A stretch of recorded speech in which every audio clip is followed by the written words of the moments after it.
हमारे साथ इस वक्त मौजूद हैं एयर वाइस मार्शल शमसुल हक साहब, जो इस कॉम्प्लेक्स के एमडी हैं और ये हम कह सकते हैं कि इस पूरे कॉम्प्लेक्स के इंचार्ज हैं। उनसे हम कुछ ऐसे सवालात करेंगे जिनके जवाबात आप सब जानना चाहते हैं। सर, ये बताइएगा कि ये जो पूरा कॉम्प्लेक्स है, इसके ज़रिए जो हमने एक सेल्फ रिलायंस का एक कठिन, बड़ा पेचीदा और मुश्किल सफ़र तय किया है, लेकिन अल्टीमेटली हमने सेल्फ रिलायंस अचीव किया, जिससे हमारे जो हरीफ हैं और जो दुश्मन हैं उनको काफ़ी तकलीफ भी है। तो इसके जो हमने मुख्तलिफ मराहिल हैं, जो मिलिट्री हार्डवेयर यहाँ पे बन रहा है, जैसे हमने JF-17 बनाया है और जो दीगर मिलिट्री हार्डवेयर हैं, उसके मुख्तलिफ मराहिल के बारे में हमारे नाज़रीन को आसान अल्फाज में सर बताइएगा। देखें, ये 1972 में ये PAC कामरा की बात कर रहा हूँ, इसका फाउंडेशन स्टोन ले किया गया एंड स्लोली एंड ग्रेजुअली ये बाकी क्या कहते हैं, स्टार्ट में एक सिंपल अपना ओवरऑल ऑफ F-6 एयरक्राफ्ट से स्टार्ट किया था, फिर मिराज आए बीच में, फिर हमारी क्या कहते हैं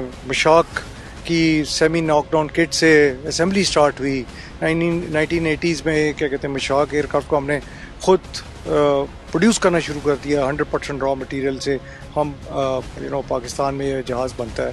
फिर एयरक्राफ्ट प्रोडक्शन फैक्ट्री आ गई जिसमें एवियोनिक्स के रिलेटेड रेडार्स की ओवरऑल होती है। फिर हमने उसके अंदर ये एवियोनिक्स की LRUs की क्या कहते हैं पहले ओवरऑल की कैपेबिलिटी की, फिर अब हम उनको खुद बना रहे हैं। इंडिजनाइजेशन का जो अब सब सेल्फ रिलायंस की बात कर रहे हैं। फिर 2007-8 में हमने ये JF-17 एयरक्राफ्ट की प्रोडक्शन स्टार्ट की। पहले हमने पीस पार्ट्स किए, उसके बाद फिर सब असेंबली, फिर फाइनल असेंबली।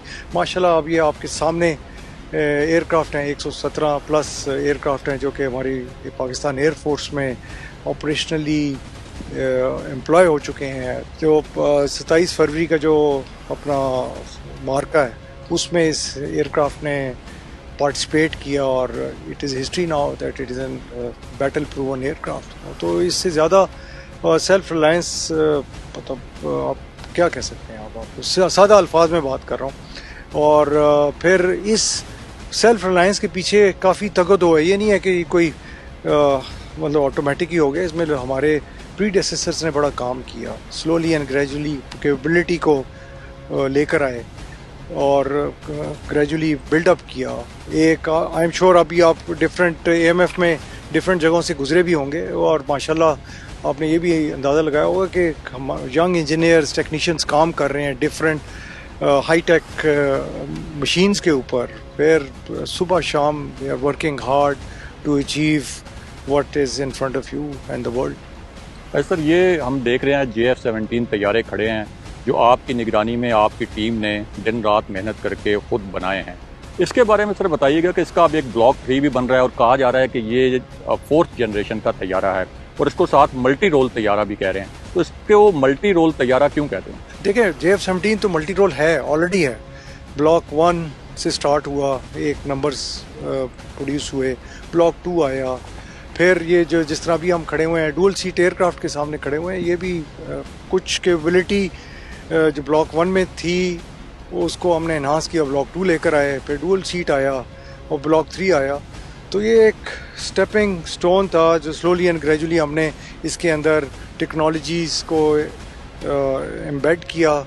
कुछ जिस तरह with the passage of time obsolete होती जाती हैं उनको हमने अपग्रेड किया। जिस तरह Block 3 is fully fly by wire, it has an ESA radar, उसके अंदर avionics state of the art है, ठीक है। उसके अंदर और हमने कैपेबिलिटीज़ लगाई हैं, टारगेटिंग पॉड है, फिर और JMX है। All these things which are going to make this aircraft इंशाल्लाह ताला equal to other potent platforms available in the world market. Sir, ये बताइएगा कि JF-17 के अलावा और कौन से ऐसे मिलिट्री हार्डवेयर हैं जो आप इस कॉम्प्लेक्स में तैयार करते हैं? देखिए, AMF में पहले बात करते हैं। AMF में माशाल्लाह सुपर मशाक एयरक्राफ्ट है जो कि beside being employed in Pakistan air force and army, it is also being used in different countries of the world, African and middle east countries, ठीक है, and central Asian countries also. And इंशाल्लाह ताला 2-3 और customers हैं which have asked for this aircraft. तो ये एक माशाल्लाह एक अच्छा एयरक्राफ्ट है जो कि which is bringing revenue to the Pakistan.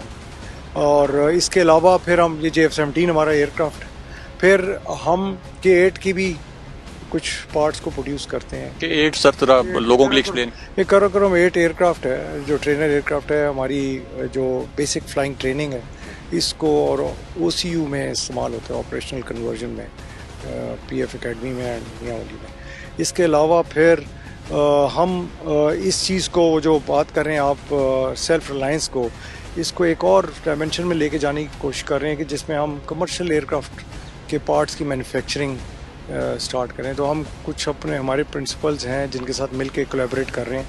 तो we are also endeavouring to get into this commercial aircraft industry also, parts manufacturing के पॉइंट ऑफ व्यू से बात हो रही है। सर एक कहावत है कि घोड़ा जितना भी अच्छा हो, जब तक घुड़सवार अच्छा ना हो वो रेस नहीं जीतता। अब हमने ये JF-17 बनाए हैं, हमारे पास और भी ज़बरदस्त मिलिट्री हार्डवेयर है, लेकिन हमारे जो जांबाज पायलट्स हैं उनके बारे में क्या कहेंगे कि जो ये हमारे जहाज़ फ्लाई करते हैं। और फिर हमने लास्ट ईयर फेब वाला एपिसोड भी देखा इंडिया के खिलाफ कि हमने उनके 2 तैयारे मार गिराए। तो हमारे जो जांबाज पायलट्स हैं उनके बारे में सर जरा बताएं। माशाल्लाह what they have done on 27 February is in front of everybody, पूरी दुनिया ने देखा। तो घोड़सवार हमारे माशाल्लाह बहुत अच्छे हैं, और उनके ये नहीं है कि मतलब बाय स्ट्रोक ऑफ लक, इसके पीछे ट्रेनिंग है, इसके पीछे बेअंतक मेहनत शामिल है। हमारी chief of the air staff, हमारी एयर स्टाफ की विजन शामिल है कि किस तरह हमने इनको ट्रेन करना है। देखें, घोड़ा जितना मर्जी अच्छा हो, जिस तरह आपने बात की राफेल बहुत अच्छा होगा, लेकिन अगर मतलब इन अ सेंस घोड़सवार ट्रेन नहीं होगा या केबल नहीं होगा, डरपोक होगा, तो फिर उसका अच्छे आलीशान घोड़े का फ़ायदा कोई, ठीक है। और घोड़ा सिर्फ घोड़ा ही नहीं होता, घोड़े के साथ और भी लवाजमात होते हैं। इस complete environment which which comes into play in achieving some अपना मिशन को सक्सेसफुल बनाने के लिए एक पूरी एनवायरनमेंट शामिल होती है, जिसमें नीचे क्या कहते हैं आपके स्टाफ जो टेक्नीशियंस होते हैं जो कि एयरक्राफ्ट को तैयार करते हैं, वेपन लोडर्स होते हैं, फिर आपके एयर डिफेंस कंट्रोलर्स होते हैं, ग्राउंड सेंसर्स होते हैं, फिर EW प्लेटफॉर्म्स होते हैं, एक पूरी एनवायरनमेंट होती है। फिर उसके साथ फिर ये हमारे स्ट्राइक एलिमेंट होता है, ऑल दैट स्टफ। ये सारी चीज़ें मतलब आपके सामने हैं माशाल्लाह। दुश्मन को काफ़ी दफ़ा सोचना पड़ेगा दोबारा एंडेवर करने के लिए।